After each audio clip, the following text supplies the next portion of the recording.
Tinik sa ate. Kasi matinik sa chicks eh. Mga pautangan sa kasino eh, ginapang na. At pera ni Tanda ang pinapaikot nila doon. At yun ang hindi alam ni Tanda. Butit na pasyalan mo ako. Akala ko sa City Jail na naman tayo magkikita. Bakit? Hinarikabyado ka ba ng boss mo? Yun nga po sa Jawi. Mag-relax muna kayo. Maligo kayo, magbihis at magpahinga. Bukas na tayo mag-usap, okay? Salamat po. Para saan ang mga yan? Kailangan ko bumalik na Manila eh. Bakit? Pinapayos Tanda sa akin. Sasama na ako sa'yo.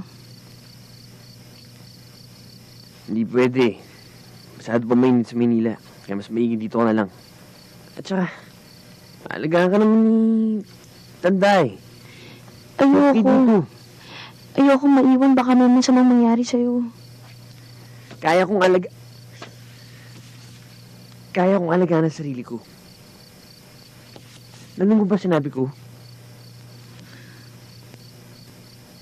Gets mo?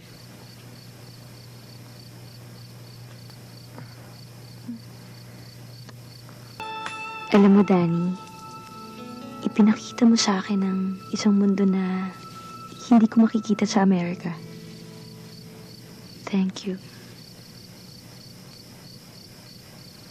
Alam mo, wala kang dapat pagpasalamat eh. Puro ka impyerno niyang dinaanan mo. Ewan ko ba, kung langit man o impyerno, basta't kasama kita. Masaya ako. Udo! Hoy, mga pera! Kayo!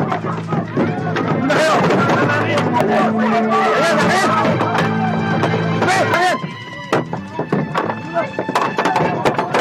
Sige, mo na! Salamat po.